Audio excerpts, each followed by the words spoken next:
Bien, bonjour à tous. Ravi d'être là ce matin pour cette belle idée qui est le Festival des droits humains.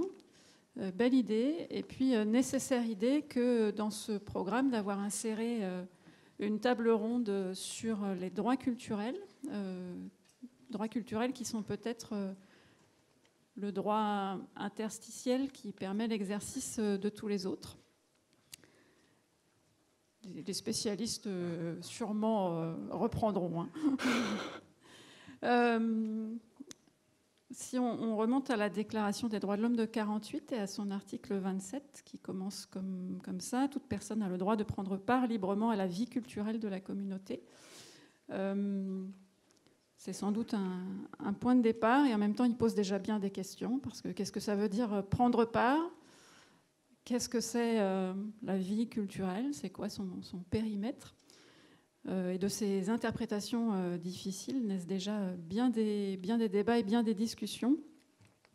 Depuis un an que j'exerce les fonctions de vice-président de culture de la métropole, je crois n'avoir pas rencontré un seul acteur, que ce soit des élus, des directeurs d'équipements culturels, des artistes, qui ne se prévalent pas de la mise en œuvre des droits culturels dans ce qu'ils font.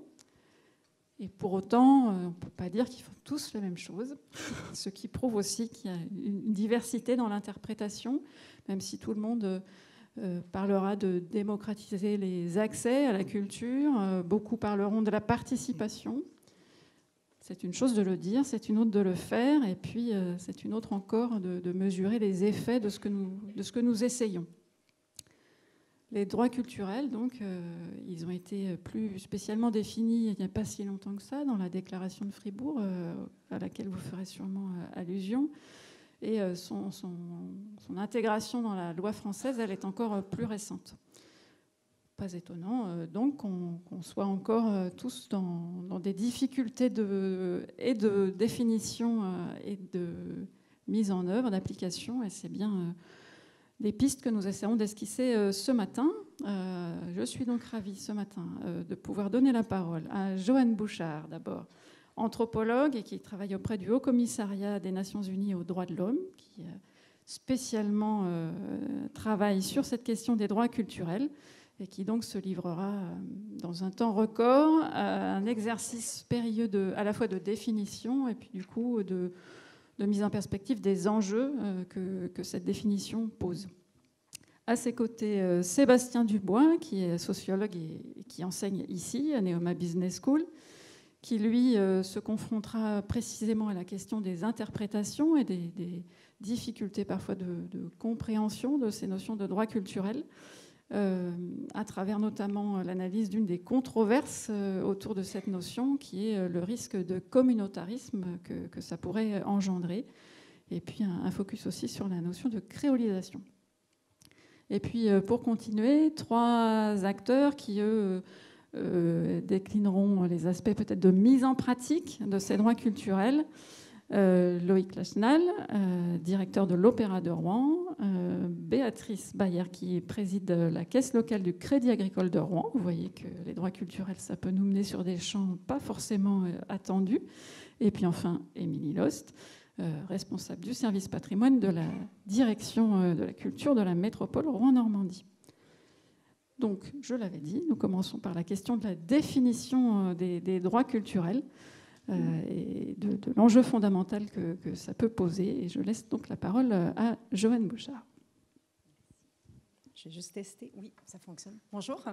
Merci d'être là. Déjà, merci de m'avoir associée à cette table ronde, à ce festival. Ça fait toujours plaisir de pouvoir parler des droits culturels de toute façon, parce que c'est entre-temps une passion. Juste peut-être un petit retour sur mon profil. Oups, déjà, il faut que je fasse ça ici. Alors, je suis spécialisée en droit humain, oui, mais comme vous le voyez, je viens de l'anthropologie, donc je ne suis pas juriste, comme une grande partie, je pense, des gens dans la salle aujourd'hui.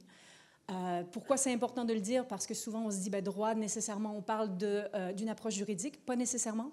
Les droits humains sont d'abord une conviction politique qui peut être mise en œuvre à la fois par des politiques sociales, par des systèmes économiques, par des systèmes culturels et politiques aussi, mais aussi juridiques. Donc, c'est toute cette palette-là. Et l'importance de rappeler que tous les métiers, en fait, sont nécessairement interpellés par la question de la mise en œuvre des droits humains en général. Ensuite, qu'est-ce qui n'apparaît pas ici, c'est que oui, je travaille pour le Haut-Commissariat des Nations Unies aux droits de l'homme, mais aussi je suis membre de l'Observatoire de la diversité des droits culturels de l'Université de Fribourg, qui était à l'époque à l'Université de Fribourg, qui a écrit, rédigé la déclaration de Fribourg, dont on va parler un petit peu plus tard. Donc, au niveau du Haut-Commissariat, je travaille avec des mécanismes qui ont été mis en place par les États pour les aider à faire le suivi de leurs propres obligations envers le droit international. Donc, je travaille avec des experts surtout et je travaille avec des gouvernements pour voir comment est-ce qu'on traduit en fait les idéaux des droits humains dans les politiques, dans les mises en œuvre, vraiment au niveau de chacun des pays et qu'est-ce que ça veut dire pour eux.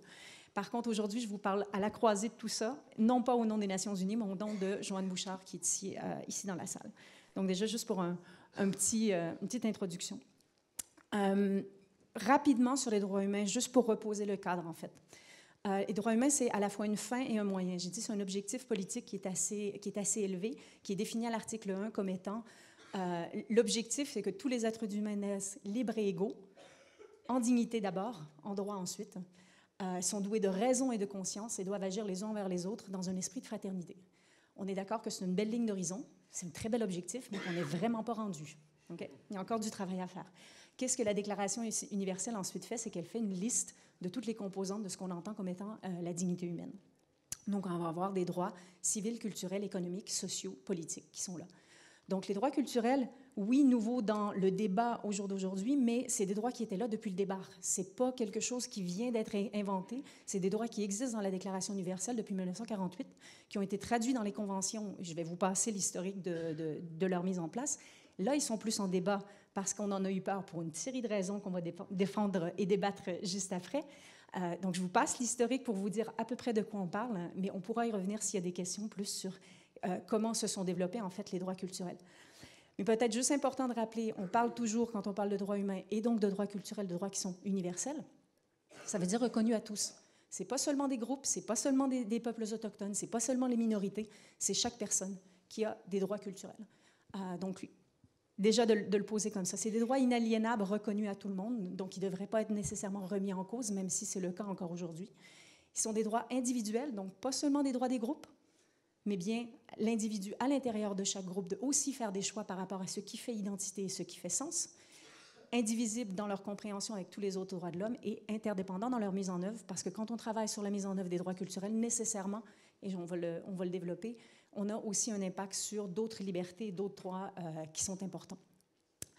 Donc, rapidement, on a le droit international, traduit dans des conventions qui sont ratifiées par nos États, traduit ensuite dans le droit français. Et là, j'ai mis juste quelques exemples des différents endroits où on retrouve en fait les principes des droits culturels déjà mis en œuvre dans le droit français. Dans la Constitution, vous l'avez depuis 1958, c'est déjà là. Dans toutes les lois contre la discrimination, vu que les bases de discrimination sont toujours liées à l'identité, que ce soit le genre, que ce soit l'ethnie, que ce soit la religion, c'est des parties intégrantes de notre identité. Et comme sur les droits culturels, on est sur les questions identitaires, tout ce qui va être contre la discrimination nécessairement est en lien avec les droits culturels.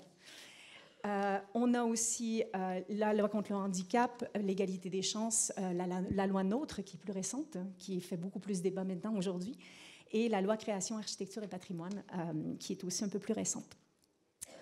Donc, qu'est-ce qu'on entend par culture? Vous venez déjà de l'entendre, on est sur quelque chose de assez large. Au sens étroit, quand on parle de culture et qu'on parle de droits culturels, et ce qui fait qu'on pense encore souvent aujourd'hui que les droits culturels, c'est à la marge, c'est qu'on pense aux beaux-arts, au patrimoine, à la création. Ceux qui étaient dans la salle, juste la table ronde d'avant, il y a été question d'innovation, il y a été des questions d'accès au savoir, il y a été question de droits d'auteur, de brevets. La création, on n'en a pas seulement besoin dans les théâtres, on en a besoin dans tous les domaines, en fait. Et donc, toutes les questions de savoir accumulé et de créativité humaine, nécessairement, ont quelque chose de culturel. Donc, déjà, je viens d'élargir, mais au sens large, au sens plus anthropologique, on parle, et c'est la définition ici de la conférence de l'UNESCO sur les politiques culturelles de 1982, qui parlait de considérer l'ensemble des traits distinctifs, spirituels et matériels, intellectuels et affectifs, qui caractérisent une société ou un groupe social, qui inclut, outre les arts et les lettres, les modes de vie, les façons de vivre ensemble, les systèmes de valeurs, les traditions et les croyances. Belle définition, il y a beaucoup de choses là. Qu'est-ce qui pose problème en termes de droits humains, par contre, c'est que c'est caractérise une société ou un groupe social. On a dit que les droits humains, c'est des droits individuels, donc il faut retourner un peu la définition, ce que la Déclaration de Fribourg a fait, en fait. C'est un texte de la société civile, hein, la Déclaration de Fribourg, donc on n'est pas dans les textes des Nations Unies, mais vous allez voir, on y arrive ensuite. La Déclaration de Fribourg, elle a changé un petit peu la définition en disant que le terme culture recouvre les valeurs, les croyances, donc tout ce qu'on avait tout à l'heure en termes de ressources. Mais au centre, c'est par lesquelles une personne ou un groupe, pourquoi ils utilisent, qu'est-ce qu'ils font de ces ressources-là. Ils expriment leur humanité et les significations qu'ils donnent à leur existence et à leur développement. Donc, toutes les ressources culturelles, en fait, sont là pour nous permettre d'exprimer notre dignité au niveau singulier, au niveau de chacun d'entre nous. Et c'est à ça que servent, en fait, les différentes ressources culturelles. Donc, ce qui est culturel, ce n'est pas seulement ce qu'on retrouve dans les théâtres ou ce qu'on retrouve dans la littérature, hein, c'est tout ce qui relie par le sens, c'est tout ce qui permet d'avoir, dans les mots de la Déclaration universelle de l'UNESCO de 2001, ce qui est porteur d'identité, de valeur et de sens. Donc, on est déjà sur quelque chose de beaucoup plus large. Adopté par les Nations Unies en 2009, et là, je vous rejoins, c'est vraiment plus tard, hein, qu'on a réussi à mettre des mots là-dessus au niveau des Nations Unies. La définition ici de la rapporteure spéciale dans le domaine des droits culturels, c'est des droits de chacun individuellement ou collectivement, ainsi que les droits des groupes de personnes, de développer et d'exprimer leur humanité et leur vision du monde, et la signification qu'ils donnent à leur existence et à leur épanouissement par l'intermédiaire, entre autres, et là, de nouveau, toute la liste des références culturelles ou des ressources culturelles sur lesquelles on s'appuie pour exprimer notre identité, pour la développer. Voilà un peu pour la définition. Je vous fais donc culture. Et là, je veux citer en fait, parce que c'est la rapporteure spéciale, la première rapporteure spéciale qu'on a eue qui était sociologue et qui venait du Pakistan, qui a fait un très beau texte sur qu'est-ce qu'on entend par culture. Et je m'excuse de lire. Trop de gens pensent encore la culture avec un grand C, en termes de manifestations hermétiques scellées, d'expressions culturelles grandioses comme l'art ou l'architecture avec un grand A. Mais ce ne sont là que des parties d'un ensemble plus vaste. Ces manifestations, ces expressions sont comme des éclats de cristal. Elles peuvent briller vivement, nous éblouir. Elles peuvent couper et blesser. Mais en bien ou en mal, elles ne font que refléter des aspects fragmentés de culture. La culture imprègne tous les domaines de la vie, depuis la sécheresse d'un test légal jusqu'à la vivacité des couleurs et des tempos des travaux artistiques, depuis ce que nous mangeons et comment nous le mangeons, jusqu'au paysage culturel expansif des mégalopoles. La culture est plus encore que les vêtements que nous portons, les chansons et les danses qui célèbrent la vie et les rituels qui y mettent fin. Elle est le cœur même de ce qui fait de nous des humains. La culture est comme un prisme à travers lequel nous percevons et nous sommes perçus par autrui, à travers lesquels nous comprenons notre environnement humain, naturel, artificiel. Nous réagissons à lui et nous y prenons part. C'est donc la culture, la façon dont nous donnons un sens à nos vies, ce que nous pensons qu'elle est et ce que devrait être le développement. Donc, si au départ vous pensiez qu'on était à la marge, je pense là on vient de dire on est vraiment en fait au cœur de ce qui fait dignité et de ce qui fait humanité en quelque part. Je veux vous amener dans les quelques minutes que j'ai là à travers un parcours. J'utilise la Déclaration de Fribourg. Pourquoi? Parce que c'est le premier texte en fait qui a mis tous les droits culturels ensemble. Les droits culturels, ils existaient dans des textes de droit international, mais ils étaient un peu éparpillés. La Déclaration de Fribourg les a présentés ensemble, ce qui permet de voir un peu plus leur cohérence. C'est un texte de la société civile sur lequel les Nations Unies ensuite se sont appuyées pour vraiment comprendre et travailler la question des droits culturels. Donc, ça reste un texte de société civile avec aucune obligation. Par contre, elle a des définitions qui sont assez claires, donc c'est pour ça que j'utilise ce texte-là, et vous le trouvez assez facilement. Vous n'êtes pas obligé de prendre tout en note ce qui va être là, parce que ça se retrouve. J'ai mis à l'écran, en fait, les définitions pour ne pas être obligé moi-même de les lire, et donc vous évitez un peu ça. Donc, le parcours des droits culturels, si on dit que la définition, c'est que c'est des droits de choisir et d'exprimer son identité, d'accéder à des références culturelles comme à autant de ressources nécessaires pour un processus d'identification, de communication et de création. Mais les défis qu'on a, c'est que pour pouvoir accéder et pratiquer une diversité de ressources de qualité, encore faut-il qu'elles existent. Pour choisir, encore faut-il connaître. Et pour interpréter, pour inventer, pour vraiment créer, encore faut-il qu'il y ait des espaces de confiance où on s'initie à la pratique avant de pouvoir l'exposer de manière plus large et vraiment créer pour d'autres. Donc, si je dis d'abord, c'est une liberté, c'est des libertés, des droits, des responsabilités d'être en première. C'est une capacité d'être. L'article 3 de la Déclaration de Fribourg, il dit respecter, choisir son identité dans la diversité des modes d'expression. L'identité culturelle, si on le voit, j'aime bien cette image de Augusto Giacometti, où on a tout le prisme des couleurs autour. Donc, à l'endroit où on est, On est au centre, en fait. Autour de nous, il y a toute une série de ressources culturelles qui sont un peu toutes les couleurs qu'on retrouve là. Mais qu'est-ce qu'on met au centre? Qu'est-ce qu'on met au centre de notre identité parmi ces différentes ressources culturelles-là? C'est justement ce choix qu'on fait de qu'est-ce qui fait sens, qu'est-ce qui fait identité, qu'est-ce qui fait valeur, avec la possibilité de le changer au fur et à mesure où on avance dans le temps, de mettre d'autres choses plus en avant que non. Donc, une identité qui est dynamique, et mon collègue va le reprendre, mais cette image-là l'exprime bien, en fait. Donc, c'est comprise comme l'ensemble des références culturelles par lesquelles une personne, seule ou en commun, se définit, se constitue, communique et entend être reconnue dans sa dignité. Pas d'enfermement ici, mais vraiment, voilà comment moi je me définis, et c'est comme ça que je veux qu'on me perçoive, c'est comme ça que je veux qu'on interagisse avec moi. Donc, une liberté ici, on est vraiment au cœur d'une liberté de choisir en fonction de qu'est-ce qu'on a eu comme exposition à une diversité de ressources culturelles. Et c'est là ensuite que les autres droits continuent. Donc, pour accéder à une diversité, il faut encore avoir des ressources autour de soi, une diversité de ressources de qualité qui nous permettent de faire un choix. Où est-ce qu'on trouve ces différentes ressources-là? Bon, dans cet article-là, c'est justement l'accès à une diversité qui va s'y retrouver. Développer des savoirs, s'exposer à des savoirs, lire, rencontrer. Toutes ces ressources, en quelque part, sont nécessaires. Où est-ce qu'on les trouve? Ben, c'est d'abord chez les personnes. Donc, à l'article 4, on parle de l'importance des communautés, l'importance des groupes, l'importance des associations, qui sont... Communauté culturelle, ici, est définie comme... comme un groupe de personnes qui partagent des références constitutives de leur identité, qu'elles entendent, qui sont assez importantes, en fait, pour qu'elles veulent les préserver et les développer et les transmettre. Donc, quelque chose, on ne transmet pas tout, hein, on fait toujours de toute façon une sélection, mais qu'est-ce qu'on trouve qui a assez de sens et de valeur, d'identité pour vouloir le transmettre? C'est ce qu'on met en fait comme bien commun au cœur, avec comme droit la liberté de choisir, justement, de se référer ou non, de changer ce choix. Ça ne veut pas dire qu'il n'y a pas de conséquences, hein, mais de pouvoir avoir cette liberté de changer d'appartenance ou de se retrouver dans différentes communautés en même temps. Et important, le fait de ne pas se voir imposer une communauté culturelle ou une appartenance, de se voir assimiler à l'intérieur d'une définition, toi, tu n'es que ça. Et c'est l'enfermement, en fait, qui devient problématique.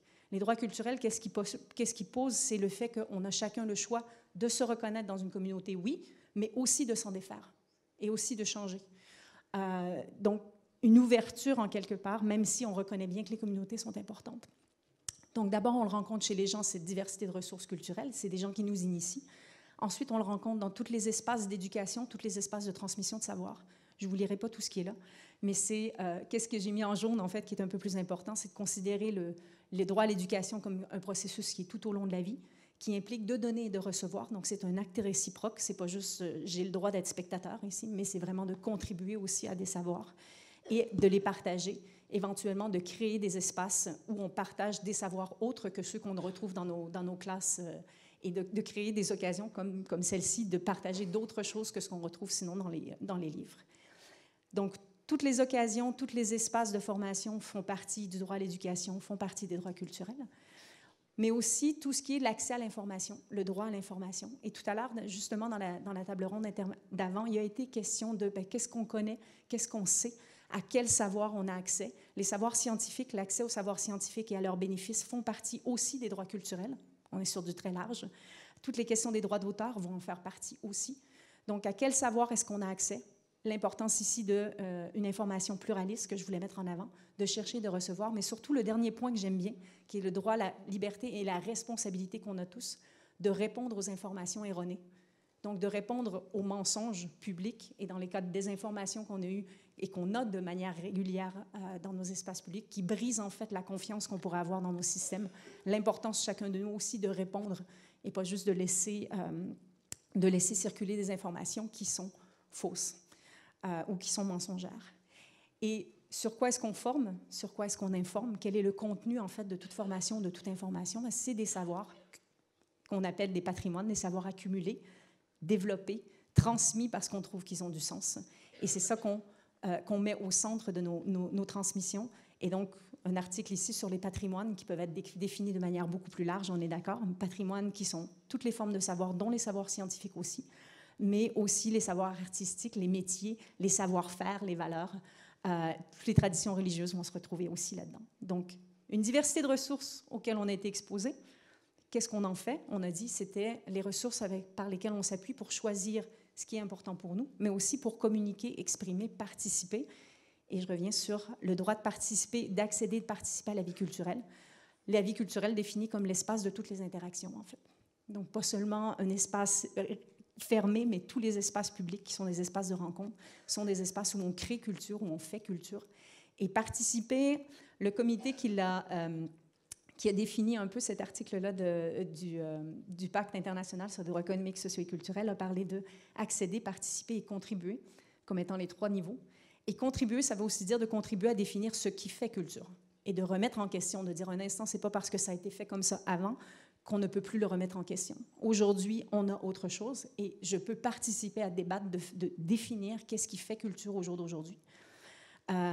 C'est une des raisons, puis on ne rentrera pas dans le politique, mais c'est une des raisons pour lesquelles, pendant longtemps, les gouvernements, ils ont préféré ne pas trop donner de droits culturels aux gens, en fait. Parce que ça dérange, parce que ça permet de remettre en question et d'éventuellement questionner l'ordre établi et les normes établies. Donc, participer à la vie culturelle seul et en commun, ce qui implique l'utilisation des langues, ce qui va impliquer les manifestations dans l'espace public, mais aussi privé. Et c'est juste une partie de la définition du comité, justement, vie culturelle comme un processus vivant, historique, dynamique et évolutif, parce qu'il s'inscrit dans un contexte, bien entendu. Et participation à la vie culturelle dans la Déclaration universelle, elle arrive juste avant la participation à la vie politique, parce que c'est un espace obligé, en quelque part, dans l'ordre, pour arriver à la participation à la vie politique à divers niveaux. Donc, le droit pour toute personne de participer selon des procédures démocratiques au développement culturel des groupes, des communautés, des associations dont on fait partie, à l'élaboration, mise en œuvre, l'évaluation de décisions qui nous concernent, donc toutes les décisions qui nous concernent et qui définissent en fait l'espace culturel dans lequel on interagit, et le développement de coopération culturelle à différents niveaux, aussi à l'international, aussi de manière transversale, de vraiment pouvoir participer et là, bien entendu, on pourrait ouvrir tout le débat sur les espaces digitaux qui ouvrent aussi ces possibilités de créer des liens au-delà des frontières avec les défis qu'ils posent. Mais voilà un peu le processus, en fait, des droits culturels. Donc, une capacité d'être, parce qu'on a accès à une diversité de ressources, de sens, qui nous permettent nous-mêmes de faire un choix sur ce qui a de l'importance. Et sur la base de ces ressources, de ces références qu'on connaît, qu'on maîtrise, dont on s'imprègne, des gens qu'on rencontre qui nous inspirent et qui nous donnent envie d'aller plus loin, sur ces bases-là, participer, exprimer, prendre part à définir ce qui fait culture et à définir aussi les coopérations dans lesquelles on s'ouvre. Donc, une obligation d'interaction, en quelque part, qui sont ouvertes par les droits culturels. Je pense que je n'irai pas plus loin que ça, parce que je veux laisser à mes collègues un espace de débat. Mais voilà, droits culturels à l'intérieur des droits de l'homme, parce qu'on sait qu'ils sont très liés. C'est vraiment cet espace qui permet de favoriser le croisement de savoir, de vraiment dire chaque personne, dans sa singularité, a quelque chose à mettre à la table parce qu'elle est cette personne-là, parce qu'elle a construit son identité sur la base d'un certain nombre de références qu'elle a combinées à sa manière, et c'est ça qui m'intéresse. Et reconnaître une dignité humaine à chaque personne, c'est justement reconnaître qu'on n'est pas tous égaux, on n'est pas tous pareils, mais c'est ça qui est intéressant. Et donc, les droits culturels, ils nous donnent une méthode pour vraiment aller chercher la singularité que chacun d'entre nous peut mettre à la table, les savoirs, donc, quelles qu'elles soient leurs formes, la diversité, en fait, des idées dont on a besoin de toute façon pour avancer, non pas seulement dans le domaine culturel, mais dans toutes nos politiques publiques. Voilà. Merci.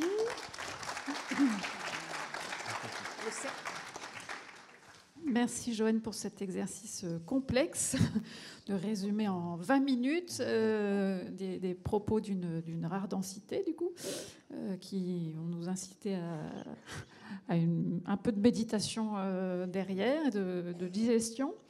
Ça a néanmoins clarifié en même temps que montré l'ampleur du périmètre, j'allais dire, que ça recouvre. Vous avez beaucoup évoqué la question de l'identité qui faisait débat entre vous deux avant même qu'on commence, parce qu'on sait que c'est des sujets qui, chez nous, sont vite explosifs. Vous avez parlé d'identité, d'appartenance, de fragmentation, de rapport entre l'individuel et le collectif. Et on sent bien que c'est ici qu'effectivement peuvent se créer un certain nombre de polémiques ou de controverses. Et c'est sur ce terrain que va nous emmener Sébastien Dubois maintenant. Oui, donc bonjour à tous. Si vous regardez sur Internet, si vous lisez un peu la presse, quand on parle des droits culturels, surtout dans notre contexte français, pourquoi font-ils peur? Ils font peur parce qu'ils fragmenteraient la société et qu'ils nous emmèneraient vers le communautarisme. Alors le mot communautarisme court partout. On va essayer de le définir un petit peu plus précisément et d'expliquer ce que sont d'abord les penseurs du communautarisme, pourquoi la France résiste justement à ce mouvement-là, et on le disait ensemble, on en parlait ensemble, qu'est-ce que l'identité, d'où vient l'identité? Alors le communautarisme est un terme vague qui peut être employé dans différentes acceptions. C'est d'abord la reconnaissance de droits spécifiques à une communauté. Alors je vais prendre un exemple historique. Les Juifs sous l'Ancien Régime français, qui avaient leurs propres tribunaux, leurs propres écoles, mais jouissaient, je n'ose pas dire en contrepartie, d'un statut social inférieur, dominé, jusqu'à leur émancipation par la Révolution française. Notons d'ailleurs que l'ensemble des Juifs, suite à la proposition de la Révolution, en fait, de leur dire « abandonnez vos particularismes et adhérez à la République », le mouvement d'adhésion à la République a été très large. Deuxième point, on pense souvent à l'existence dans un pays de communautés culturelles organisées. Alors là, on a tous des images de New York, de l'Italie, de l'Égypte, etc., etc. Ce qui est d'ailleurs, je vais y revenir, le spectre pour la société française, qu'une société qui serait organisée sur différentes communautés culturelles juxtaposées et non pas unies dans une république universelle. Alors, à l'origine, la pensée du communautarisme est très différente. Elle vient de chercheurs anglo-saxons, effectivement, qui réfléchissent à ce qu'est la société libérale et qui font la différence entre les droits réels et les droits théoriques ou les droits formels. Qu'est-ce que c'est que les droits formels? Eh bien, Joanne vous en a présenté toute une série. Ce sont des droits écrits, la Déclaration des droits de l'homme, qui fixe des droits et des devoirs pour chacun d'entre nous. Bon. Maintenant, il y a ensuite les droits réels, c'est-à-dire la capacité à exercer ces droits. Alors, je prends un exemple tout simple que tous les étudiants en management connaissent, les femmes dans le monde économique. Les femmes ont le droit d'accéder à tous les postes dans les entreprises. De fait, nous savons que la discrimination homme-femme opère encore aujourd'hui et que les femmes sont, par exemple, sous-représentées dans les conseils d'administration. Donc, de droit formel à droit réel, il y a un pas. Et ce que disent les penseurs du communautarisme, c'est que justement la société libérale insiste trop sur les droits formels et ne prend pas en compte les droits réels. Autrement dit, elle reste extrêmement abstraite et ne donne pas aux individus la possibilité de s'exprimer. Voilà. Il faut donc, disent ces penseurs, laisser vivre les communautés, parce que ce qui nous fait vivre et ce qui donne sens, et je vais y venir, c'est justement nos appartenances culturelles et la construction de nos identités. Voilà. Je mets une petite note d'ailleurs en disant que ces différents penseurs, dont je mentionne rapidement les noms, n'ont pas agi politiquement pour créer des communautés fermées, etc., etc. Voilà. Alors pourquoi est-ce que cette vision fait tellement peur? Je crois qu'on peut même le dire en France. Je dis le spectre, le communautarisme hante la société française pour plusieurs raisons. D'abord parce que l'idée d'universalisme et l'idée de république unique et indivisible inscrite dans la Constitution est très présente chez nous. Alors après, il faut aller un peu plus loin, je vais très vite là-dessus. Pourquoi est-elle si importante pour la France? En fait, il faut revenir à la construction historique et sociale de la France, qui, contrairement à une idée répandue, s'est construite petit à petit à partir de l'acquisition de communautés et de régions qui n'appartenaient pas au royaume au départ. La Bretagne, la Corse, etc. Un petit exemple, par exemple, vous savez que toutes les autoroutes sont gratuites en Bretagne. Vous n'avez même pas d'autoroute en Bretagne, enfin vous avez que l'autoroute qui va jusqu'à Rennes, pour une raison simple, c'est que quand la duchesse Anne de Bretagne a épousé le roi de France, elle a négocié des conditions particulières avec le roi, voilà, et que tout ça, voilà, inscrit dans l'histoire, a duré jusqu'à aujourd'hui. Donc la société française s'est construite petit à petit, l'État français s'est construit petit à petit sur un modèle centralisé qui se voulait universel d'assimilation progressive. Voilà, alors j'ai dit la France, j'ai dit la Bretagne, j'aurais pu dire la Corse, j'aurais pu dire la Normandie, etc. Donc là on a un mouvement on a un mouvement impulsé par les rois de France, voilà, très puissant, qui a constitué notre modèle politique. Je prendrai un seul exemple, parce qu'il est évidemment capital, celui de la langue. Et là, on est directement dans les droits culturels, celui de la langue française. Alors, on a souvent l'idée que tous les Français parlent français. En fait, les Français n'ont parlé français que très tard. Dès 1539, avec l'édit de Villers-Cotterêts, François Ier impose l'usage du français dans tous les actes publics. Alors, on dit souvent que c'était pour contrer l'Église qui employait le latin, c'est vrai, mais c'était aussi pour asseoir son pouvoir et diffuser à l'ensemble de la société française l'usage du français. Un peu plus tard, le poète Du Bellay, en 1589, écrit sa défense et illustration de la langue française, dans laquelle il dit que la grande littérature peut s'écrire en français et non plus en latin. Pour citer un autre écrivain, pensons à La Fontaine, qui, au XVIIe siècle, se plaint encore en voyageant dans le sud de la France que personne ne le comprend, parce que personne ne comprend son français de Paris. C'est sa propre expression. Voilà. Et il découvre, en voyageant à Toulouse, à Montpellier, etc., que certes, les élites parlent français, mais que quand il descend à l'auberge ou quand il veut aller acheter sa baguette, enfin, il n'y a pas de baguette à l'époque, peu importe, eh bien, les gens parlent un patois local, beaucoup plus que la langue de Paris, qui est la sienne. Et l'école obligatoire, les lois de Jules Ferry des années 1880, a pour vocation expresse de faire en sorte que tous les Français maîtrisent le français. Voilà. Donc vous voyez que cette question de la diversité ici des langues est centrale dans la construction française et très longuement inscrite dans notre histoire depuis très longtemps.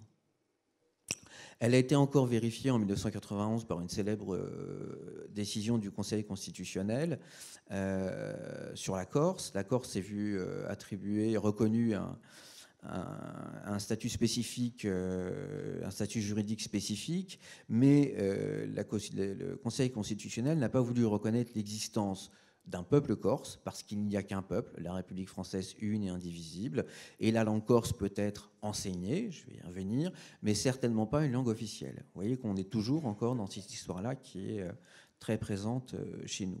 Ce qui fait que dans le débat français, le communautarisme et toutes ces questions-là d'identité sont souvent renvoyées à des formes d'autocentrisme d'un groupe religieux ou ethnique sur lui-même, valorisant ses différences par rapport aux autres. Voilà. Alors, je reviendrai, je vais essayer de démonter un petit peu ça et de dire notamment que les identités sont loin d'être seulement religieuses ou ethniques. Un autre point important, c'est que contrairement à une idée répandue, et là aussi le multiculturalisme est présent en France. Vous avez une petite diapo ici. Quand vous allez en Bretagne, vous avez les noms, voilà, des localités sur les routes, à la fois en français, en breton, et heureusement, fort heureusement, rien ne vous empêche de parler breton dans la rue, d'apprendre le breton comme langue supplémentaire, etc. Bref, de vous attacher à l'identité bretonne. Et tout le monde a trouvé très bien le grand festival interceltique de l'Orient, qui est une manifestation de l'identité bretonne. C'est un point important parce que contrairement à ce qu'on pense parfois, les Bretons ne sont pas des Celtes comme nous, des Gaulois, etc. En fait, les Bretons, leur origine vient d'un retour de population gaélique au 5e et 6e siècle sur la péninsule, si je puis dire ainsi, bretonne. Vous voyez donc le terme multiculturalisme, en fait, il est culturel lui-même, c'est-à-dire que son usage et sa définition, ses usages et ses définitions varient selon le contexte culturel et il n'a pas le même sens et il n'opère pas de la même manière outre-Atlantique que chez nous. Alors, chez nous, effectivement, la grande peur, c'est que les droits culturels, voilà, renforceraient le communautarisme et amèneraient faciliteraient je disais tout à l'heure, l'ethnocentrisme, c'est-à-dire le recentrement de communautés culturelles sur elles-mêmes. Alors évidemment, on pense toujours aux musulmans dans ces cas-là aujourd'hui, mais j'ai pris le cas des Bretons, des Corses, je pourrais prendre le cas des Italiens, des Portugais, ou même, pourquoi pas, des catholiques, voilà, ou de ceux qui aiment la musique classique, je vais en parler dans un instant. C'est d'autant plus vrai que la peur incite à se recentrer sur son identité. Alors là, je prends deux exemples, un dramatique et un plus léger. Dramatique, on parlait des Juifs tout à l'heure. Si les Juifs se sont regroupés en communauté, c'est parce qu'ils ont souffert de discrimination et de violence depuis très longtemps, comme vous le savez, hein, et que la situation des Juifs, là aussi, contrairement à une idée répandue au Moyen-Âge, en Europe, était tout sauf pacifique, et que donc, souffrant de pogroms, de discriminations diverses, etc., ils se recentrent. L'exemple plus léger, je parle à tous les étudiants, on sait bien, nous, profs, que quand nos étudiants partent à l'étranger, ils ont tendance à se rassembler par communauté culturelle. Alors c'est d'ailleurs assez... c'est pas seulement les étudiants d'ailleurs, hein, pour avoir vécu à l'étranger, c'est les Français en général, les Anglais, les Chinois, etc. C'est d'ailleurs assez amusant parce que quand il y a assez de Français, les Français se mettent avec les Français. Quand il n'y a pas assez de Français, les Français ont tendance à se mettre avec les Italiens et les Espagnols qui nous ressemblent un peu parce qu'on est latins, etc., etc. Voilà. Bon. Voilà.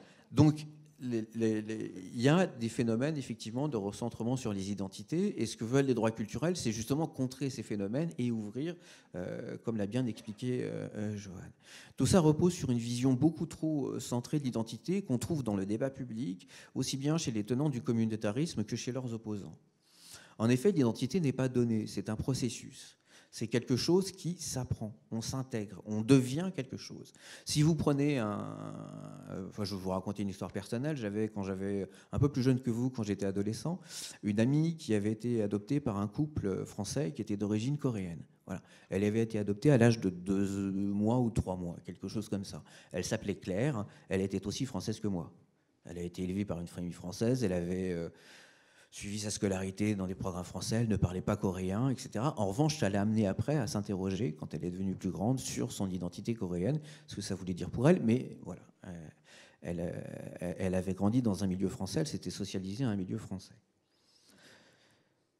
Ce qui se passe aujourd'hui, c'est que nos identités sont de plus en plus complexes et multiples. Alors, je vais parler là d'Édouard Glissant, qui est un écrivain, poète et chercheur français, né aux Antilles, qui est très connu en français, comme il a gagné le prix Renaudot quand il avait moins de 30 ans, mais qui est encore plus connu dans le monde anglo-saxon, pour des raisons que je pense que je peux vous aider à comprendre, et qui fait la distinction entre 2 sociétés. Il dit qu'il y a 2 types de sociétés. Il y a les sociétés ataviques. Les sociétés ataviques, c'est des sociétés qui ont été très peu soumises à des influences culturelles étrangères. Donc, par exemple, les aborigènes d'Australie ou le Japon avant l'ère Meiji, puisque vous savez que le Japon était fermé aux influences étrangères. Les Japonais n'autorisaient que quelques rares bateaux à aborder les côtes japonaises. Ces sociétés ataviques ont leur propre explication du monde, leur propre langue, à l'abri, entre guillemets, d'influences culturelles. Les aborigènes d'Australie, ça se comprend bien, ils étaient sur une île relativement peu accessible jusqu'à leur colonisation, avec les effets dramatiques, on pourra en y revenir si vous voulez, dans les 2 siècles derniers par les Européens. Mais de plus en plus, nous dit Glissant, nos sociétés sont créoles, c'est-à-dire qu'elles sont le résultat de mélanges culturels. Et Glissant prend évidemment l'exemple de la société antillaise, qui est la sienne. Les Antilles sont le fruit d'une influence à la fois européenne, africaine, mais aussi indienne et chinoise, parce qu'il y a eu beaucoup d'immigration asiatique, voilà, dans les Antilles. Et Glissant prend l'exemple de la langue créole. La langue créole, c'est le mélange du français, de langues africaines et d'expressions venues encore d'ailleurs. Et la grande position de Glissant sera de dire, c'est que la mondialisation que nous connaissons aujourd'hui n'est peut-être pas avant tout un changement économique, mais un changement culturel. Et là, moi qui enseigne les cours sur la culture à l'école, je le sais bien quand on voit ça avec les étudiants, vous écoutez de la musique africaine, vous regardez des films asiatiques, etc., etc. Nos identités sont de plus en plus complexes et mêlées. Je donnais l'exemple de la France tout à l'heure. La France est créole, en fait, depuis le début. En quelque sorte. Des Gaulois aux Romains, en passant aux invasions barbares, à toutes les migrations qui ont suivi.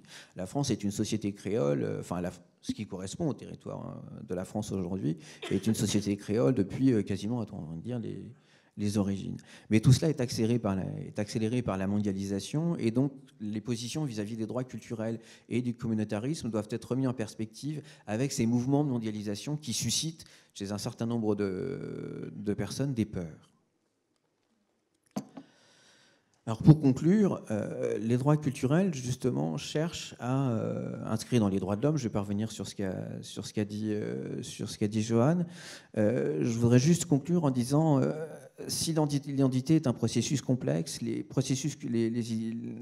droits culturels doivent être un moyen de nous approprier nos propres identités, voilà, parce que nos identités sont multiples, parce que nous sommes le résultat d'échanges culturels divers. On a la chance ici d'être sur un campus avec beaucoup d'étudiants étrangers, donc les étudiants français en font l'expérience, les étudiants étrangers ici, vous savez que maintenant la majorité du corps professoral est aussi international, c'est-à-dire non français d'origine, donc on vit dans un monde voilà, qui, pour reprendre Glissant, se créolise, et l'exercice des droits culturels, c'est la reconnaissance de ce qui change, Voilà, et il ne faut pas le voir comme une menace, mais au contraire favoriser les échanges et trouver cela dans l'équilibre du principe républicain qui est le nôtre. C'est clairement un défi politique et social pour la France aujourd'hui au vu de certaines représentations de ce que peut être la France, je pense au roman national, etc., que j'espère avoir remis un petit peu en perspective. Mais les droits culturels doivent justement nous permettre de construire des identités, voilà, et ils ne vont pas contre l'identité française, ils participent, voilà, à l'identité française. Voilà, je finirai là-dessus. Pour ne pas avoir été trop long, je repasse la parole à Madame Renaud. Merci.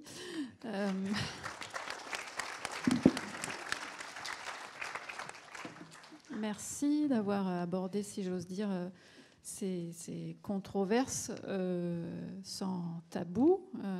Voilà, ce sont des sujets glissants.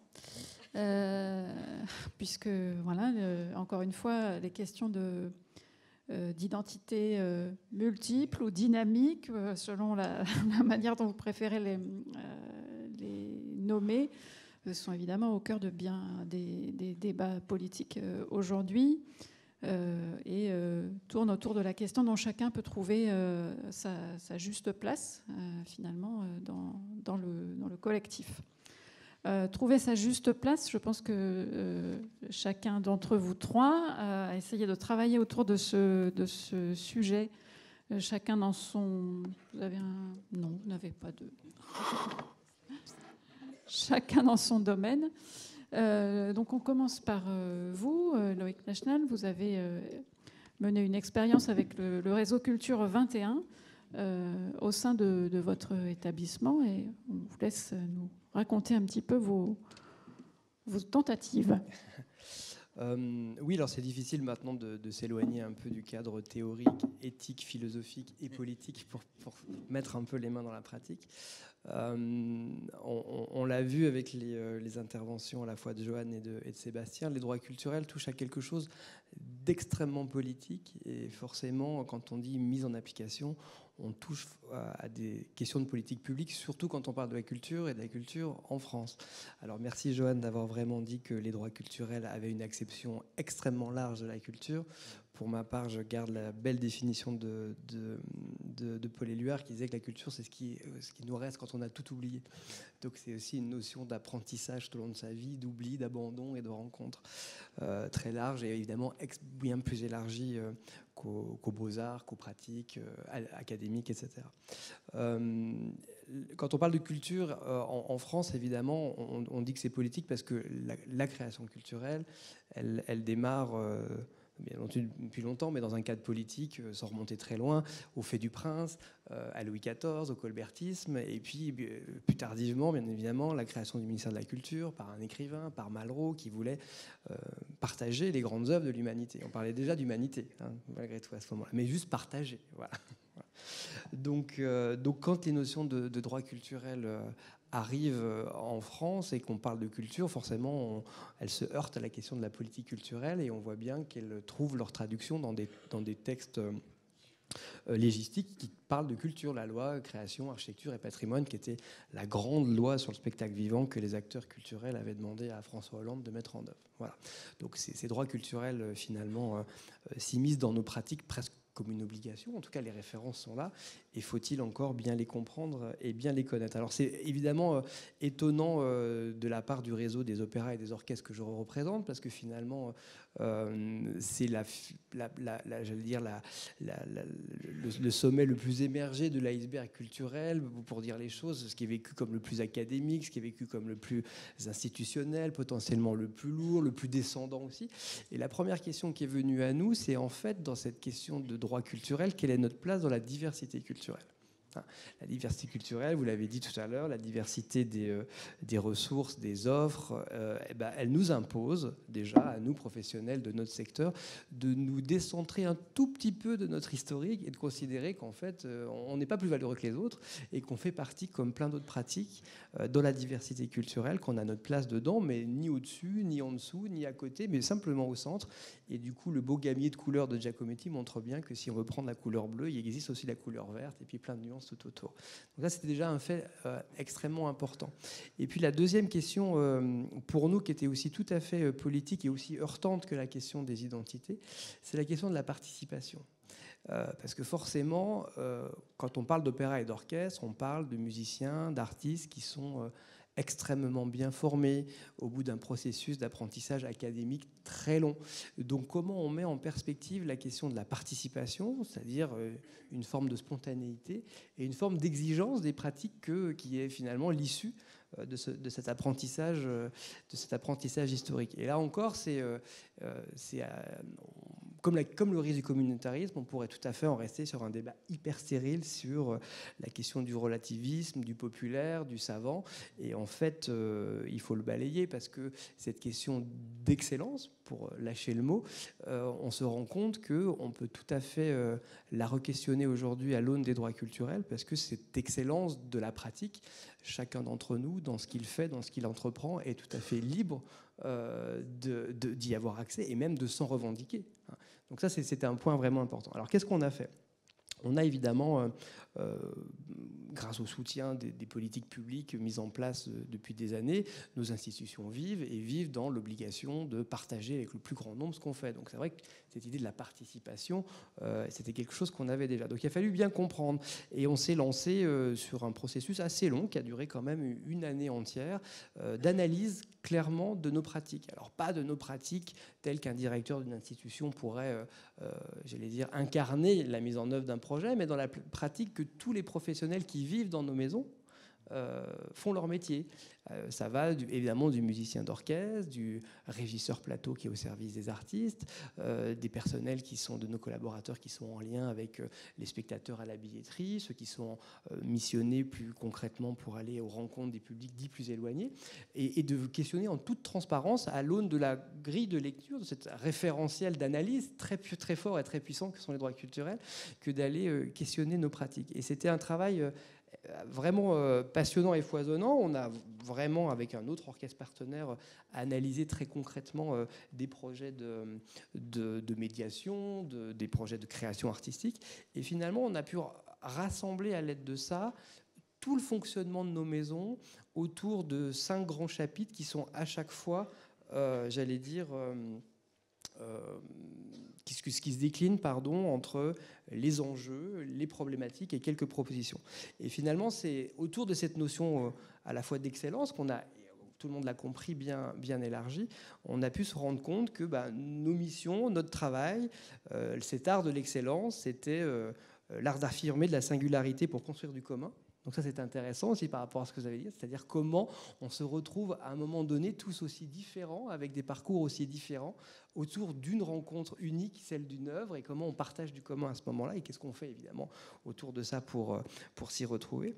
L'art d'accueillir et d'être accueilli, ça c'est important aussi, cette notion d'accueil. C'est-à-dire qu'effectivement, quand à l'Opéra de Rouen, on a de la chance d'accueillir plus de 100 000 spectateurs par saison, c'est des gens qui sont très, très différents, et qu'est-ce qu'on mobilise nous comme ressources pour accueillir ces gens aussi différents et qui se sentent eux-mêmes bien accueillis dans toutes les circonstances très différentes.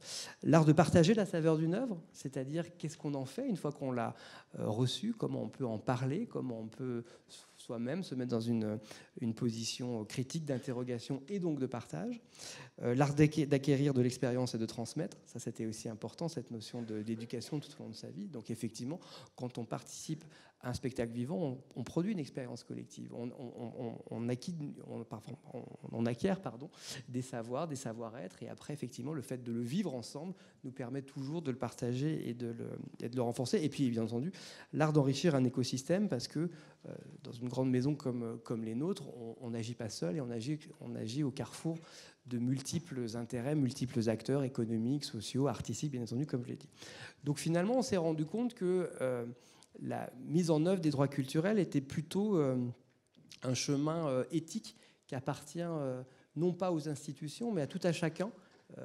Quand on travaille au projet d'un projet culturel public, incarné par une politique publique, et c'est à chacun de la faire vivre. Tout à l'heure, vous l'avez vraiment dit, on a le droit de participer à la vie culturelle, mais finalement, on a tous un certain devoir aussi. C'est toujours ces questions de participer de son point de vue, à partir de là où on est. Et toute la question, effectivement, c'est que ces ressources aussi éloignée soit-elle au premier regard, puisse être disponible et partageable avec le plus grand nombre. Donc ça, c'est vraiment cette question éthique qui est, j'allais dire, au cœur de notre activité. Du coup, cette notion de droit culturel, pour nous, on l'a fait vivre comme ça. Alors, elle s'est traduite par plein de questions qu'on se pose, et notamment la façon dont on se positionne soi-même et dont on parle de nous-mêmes. Il y a eu des études de sociologues qui étaient extrêmement enrichissantes, qui ont analysé le langage utilisé pour parler de la musique dans tous les documents publics, que ce soit les affiches de concerts, les programmes de salles, mais aussi les grandes brochures où on parle de toutes nos saisons.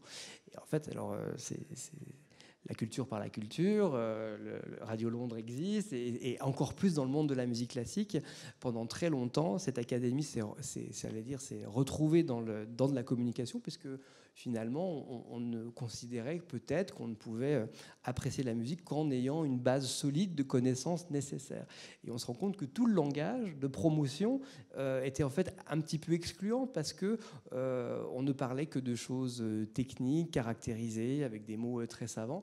Et si on avait fait exactement la même chose en termes d'histoire de l'art ou l'architecture, quel plaisir aurions-nous tous les dimanches d'aller visiter des châteaux forts, des sites mémoriaux, etc. Donc le premier travail pour nous, ça a été de se décentrer aussi, et plutôt de dire, quand on doit parler de la musique, quand on doit parler de ce qu'on fait, il y a une question d'ouverture fondamentale qui est de faire la promotion du partage et de l'émotion, sans autre prérequis, j'allais dire. Et ça, c'est une chose qu'on a vraiment à cœur, et j'invite tout le monde à feuilleter la brochure de l'Opéra de Rouen, et j'espère qu'il y trouvera quelque chose qui fait référence à son cadre de vie, à ses envies, à ce qu'il peut pas.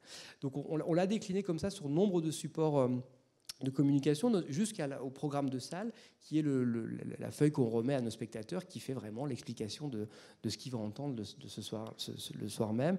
Et là encore, on a choisi des axes beaucoup plus immédiats, propres à séduire, j'allais dire, le plus grand nombre, avec des pictogrammes, du graphisme, etc., pour que chacun vive avec plus grande joie et une plus facile appréhension ce qu'on va lui proposer. Et juste pour finir, parce que ce travail d'analyse de cas a duré quand même 1 an. Dernièrement, on s'est nous-mêmes beaucoup interrogés sur le sens de nos missions, avec cette crise sanitaire qui nous a obligés de fermer les portes du théâtre, comment on existe dans ce monde-là. Et on a mis ce temps aussi à profit pour questionner quelles étaient nos valeurs, en fait. C'est quand même intéressant qu'un opéra traditionnel, académique, se questionne sur quelles sont ses valeurs. Et on a mis ce temps pour, en tout cas, en mettre trois en avant, qui, me semble-t-il, montrent bien que cette notion de droit culturel fait débat, en tout cas dans l'exercice de nos métiers.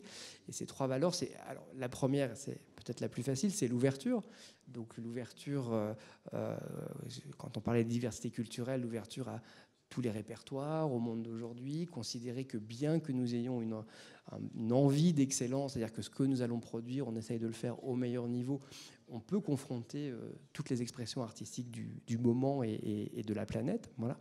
La deuxième grande valeur, c'est la considération.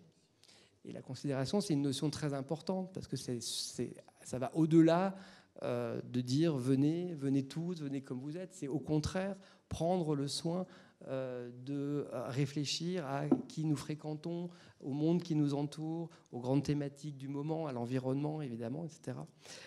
Et puis enfin, la dernière valeur, elle est fondamentale, parce que c'est bien de réfléchir, mais quand on parle de culture et quand on parle de musique, on parle d'émotion, et c'est l'enthousiasme. Et l'enthousiasme, c'est évidemment l'envie de partager toujours, d'accueillir les gens avec les yeux brillants, le cœur ouvert. Et notre slogan de saison, c'est plein les yeux, les oreilles et le cœur. Voilà. Merci, pas facile d'enchaîner.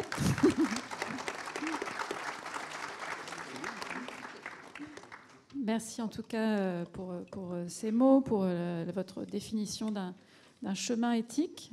J'ai retenu cette idée et qui peut s'appliquer effectivement à bien d'autres domaines que celui des arts. On l'a beaucoup dit ce matin, les droits culturels, ils s'appliquent à tous les domaines de la vie. Et c'est pour ça qu'on est heureux d'avoir, ça pouvait sembler peut-être une présence insolite au départ, mais avec nous, Madame Bayer, qui donc représente le Crédit Agricole et qui va nous partager une autre expérience, et notamment nous expliquer un peu là aussi quelle a été la démarche qui a mené à travailler dans cet esprit. Merci.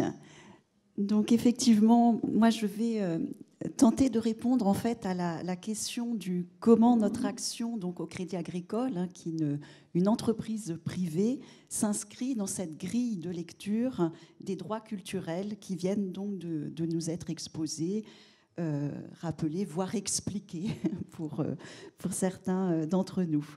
Eh bien certainement par son modèle coopératif. Alors j'ai fait un petit peu. Voilà, je vais remettre. D'accord. Donc en fait, il n'y a peut-être pas les slides, mais c'est pas grave. Je vais les faire sans les slides. Donc comme je disais, certainement par son modèle coopératif. En effet, Crédit Agricole Normandie-Seine est une banque coopérative. Son modèle s'appuie sur les métiers cœur de toute banque, hein, bien sûr, mais également sur des actions de mécènes que nous menons. Et c'est en ça que je vais tenter d'apporter une illustration du chemin sur lequel notre banque est et qui illustre pleinement ses droits culturels. Alors, comme je viens de le dire, Crédit Agricole est une banque coopérative, une banque différente qui s'appuie sur une organisation territoriale en caisse locale. L'ex-Haute-Normandie, c'est-à-dire les départements de l'Eure et de la Seine-Maritime, sont maillés en 71 caisses locales autour des 138 agences bancaires. Et ces caisses locales sont administrées, animées par des clients sociétaires au nombre de 750 et qui sont élus lors des assemblées générales, dont le rôle est de promouvoir localement le modèle coopératif par les actions de mécénat du Crédit Agricole. Donc, 3 grandes valeurs que sont la coopération, la proximité et le mutualisme. Donc, base et socle de toutes nos actions de mécène. Crédit Agricole Normandie-Seine contribue, de par cette organisation, au rayonnement de son territoire et à son attractivité. Alors, je vais maintenant partager avec vous notre raison d'être.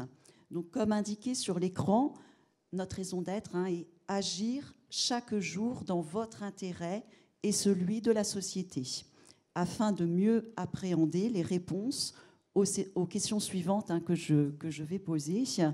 Comment sont détectées les actions de mécène, par qui, et surtout comment est opéré le choix d'un projet de mécène? Eh bien, par l'ensemble des acteurs qui composent Crédit Agricole Normandie-Seine.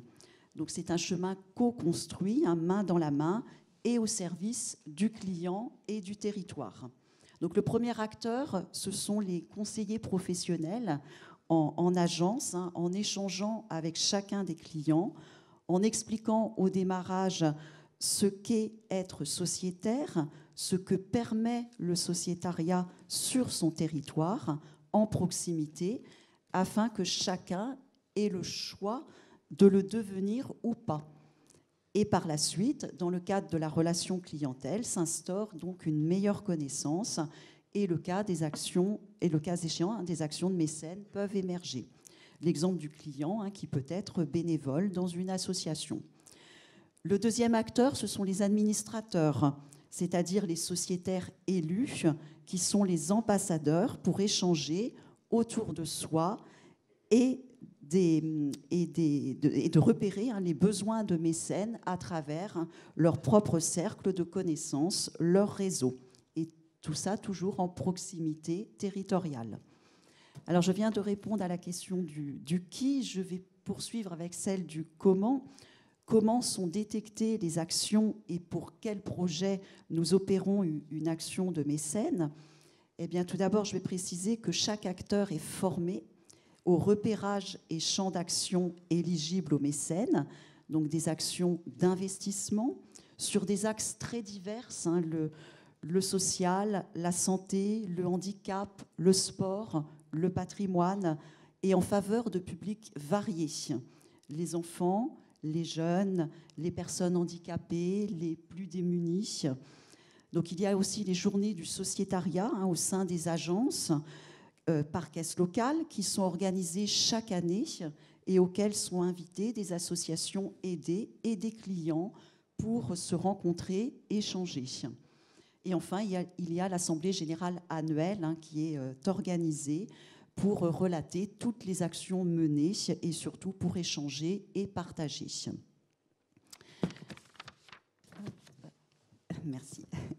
Alors, vous observez sur la slide la dynamique de Crédit Agricole Normandie-Seine par le nombre de projets accompagnés dans le cadre du mécénat, notamment là en 2020, on voit 645 actions qui ont été menées et la dotation importante du choix de notre entreprise pour soutenir notre territoire.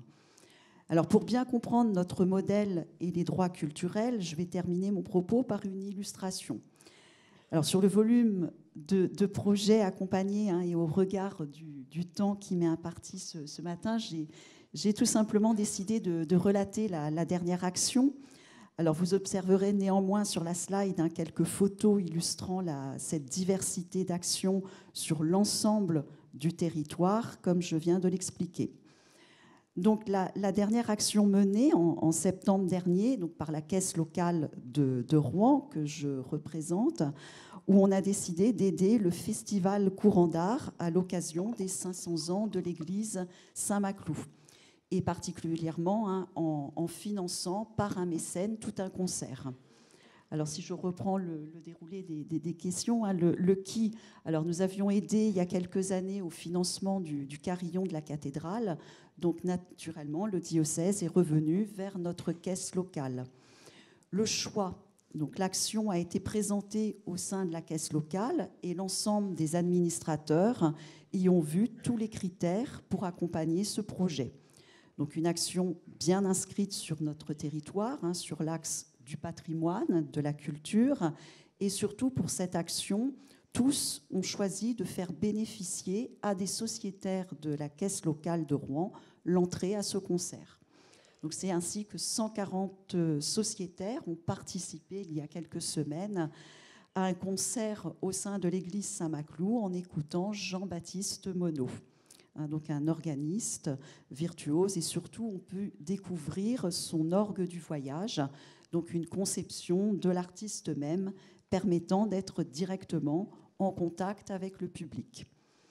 Alors, le résultat de cette action, c'est pour nous les mails importants des sociétaires adressés dès le lendemain pour remercier le Crédit Agricole, remercier les conseillers, les administrateurs de leur avoir permis de découvrir cet artiste. Alors, j'ai choisi cette action car c'est la plus récente, mais ne vous y trompez pas, la majorité de nos actions est ouverte à tous et pas uniquement destinée aux sociétaires. Et surtout, elles sont sur des axes très divers et sur tout le territoire, comme le montrent les photos sur la slide. Je vais juste m'arrêter sur le fourgon 9 places pour des jeunes en insertion professionnelle, ou encore une initiation pour des enfants au métier de l'artisanat en développant des liens intergénérationnels dans le cadre du soutien à l'association Outils en main. Alors, je ne sais pas si j'ai encore un petit peu de temps, je vais faire très vite. C'est vrai, alors vraiment très très vite. Je voulais vous relater une action et vous pourrez venir découvrir le livre, je l'ai apporté. Donc c'est un livre qui a été réalisé à l'occasion d'une très belle action menée par Éric Chevalier, le président de la caisse locale de Mont-Saint-Aignan, avec son conseil d'administration et l'association Vie et Espoir, pour des enfants hospitalisés en long séjour au CHU en cancérologie. Et cette action a permis un atelier avec un graffeur éclose, un graffeur normand, et une dizaine d'enfants, et là pour s'évader, s'exprimer et réaliser 3 beaux tableaux qui sont désormais exposés au CHU. Mais je vous laisserai venir feuilleter ce magnifique ouvrage, je l'ai apporté. Donc pour conclure, comme vous le voyez, nos actions sont diverses, et au-delà de l'aide à travers le mécène, c'est tous les bénéfices apportés. la connaissance de son territoire et au-delà des découvertes, quelles qu'elles soient, quel que soit le registre, l'axe, c'est de l'information, de la diffusion, de la formation et surtout du bien-être généré, et toujours sans aucune discrimination culturelle. Alors nous grandissons à chaque action menée, tous, et beaucoup de choses sont encore à réaliser, à communiquer, à faire savoir, en formalisant certainement toutes nos actions à partir de la grille de lecture que nous avons désormais des droits culturels. En tout cas, moi, c'est à partir de celle-ci que j'ai essayé du mieux que j'ai pu de vous illustrer nos valeurs et nos actions de mécène à Crédit Agricole Normandie-Seine. Voilà. Merci beaucoup. J'imagine que votre grille de lecture s'est encore enrichie ce matin.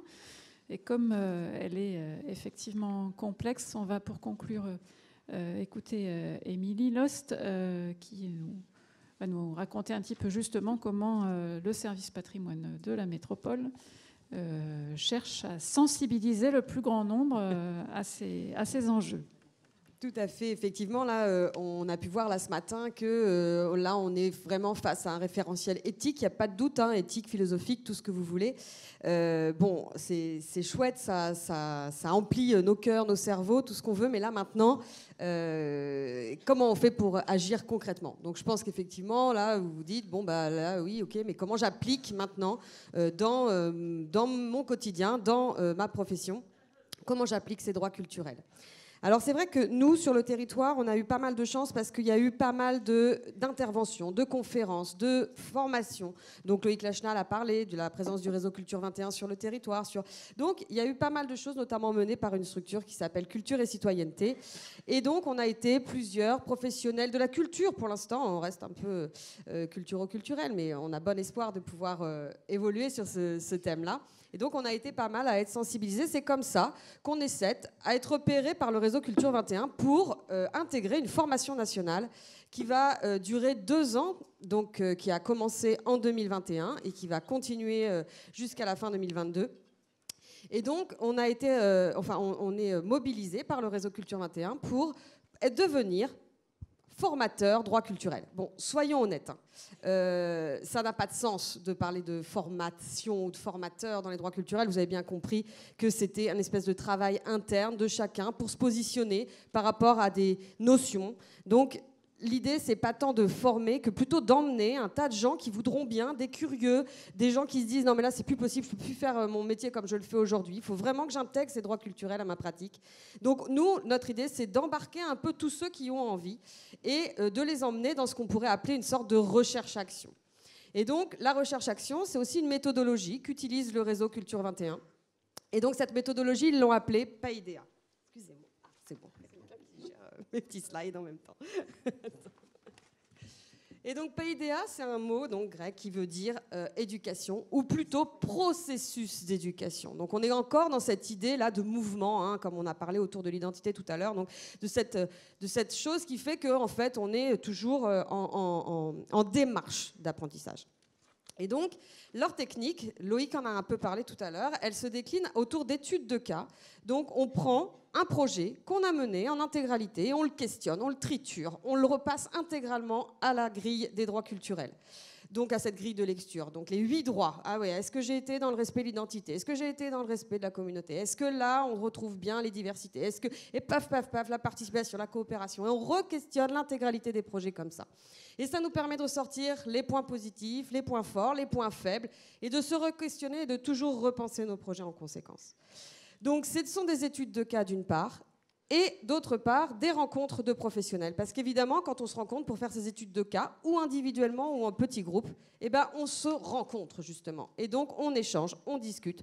Ce sont aussi des échanges professionnels, des échanges d'expériences. On a des personnes qui viennent d'autres régions pour nous donner leur propre, là où ils en sont, leur propre étude de cas, etc. Donc, effectivement, cette méthodologie nous permet à la fois d'entrer toujours avant dans les concepts, donc dans la subtilité de chacun de ces droits, mais aussi et surtout de créer donc un réseau d'échanges qui nous permet de développer des pratiques professionnelles de toujours plus fluides. Et donc, c'est aussi cet intérêt que ça a. Et enfin, ça a un troisième intérêt, cette formation, c'est que, on l'a dit tout à l'heure, c'est ce texte de la Déclaration de Fribourg, c'est un référentiel éthique et on manque désespérément de référentiels pratiques. Et donc, toutes ces études de cas viennent nourrir une espèce de référentiel pratique de cas qui ont été analysés et qui nous permettent de, justement, mieux saisir comment on peut appliquer ces droits culturels dans nos différents métiers. Je ne l'ai pas dit, mais dans le cadre de la formation que nous allons, je l'appelle formation, disons incubation, infusion. Attendez, je passe les slides parce qu'à force de parler, on en oublie de passer les slides. Donc, c'est quelques photos qui permettent justement de se rendre compte de la technique utilisée par le réseau Culture 21 pour échanger, discuter. Là, vous reconnaissez ma propre personne en échange.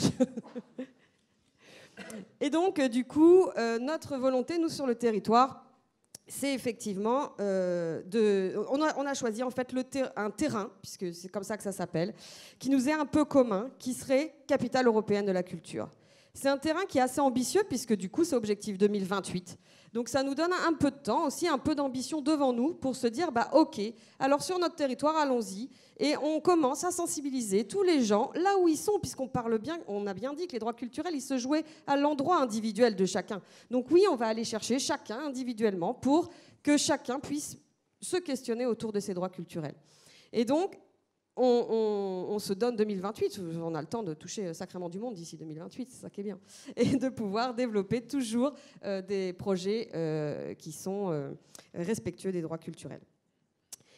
Donc, plus précisément, notre infusion, formation, appelez-la comme vous voulez, je ne sais pas, recherche-action, on n'a pas encore trouvé de nom, donc on ne sait pas, mais en tout cas, cet objectif droit culturel 2028, on le démarre là. Donc vous avez beaucoup de chance, puisqu'on le démarre le 29-30 novembre au centre André Malraux. C'est une formation qui durera 1 an, donc de novembre 2021 à novembre 2022.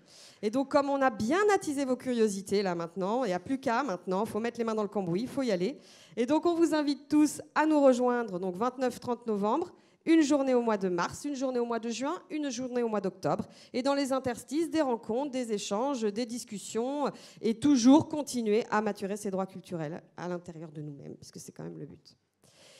Donc, voilà pour la présentation que je voulais vous faire. Je n'ai pas dit, et je pense que c'est important de le redire, et la présence de Mme Beyer nous le prouve, c'est que ces droits culturels, évidemment, vous l'avez bien compris, ils ne concernent pas que le milieu de la culture. Et donc, dans tous les gens que nous avons commencé à contacter pour nous rejoindre sur cette formation Objectif Droit Culturel 2028, nous avons des gens du social, nous avons des gens de la jeunesse, nous avons des gens des ressources humaines, par exemple, parce qu'on voit bien, et Loïc Lachenal en a parlé, ça se joue aussi à cet endroit-là. Des gens du milieu économique. Et donc, vraiment, ça touche tout le monde. Et en fait, c'est à tous les endroits qu'il faut qu'on questionne. Et plus on sera divers, plus ce sera effectivement riche. Voilà pour ma présentation.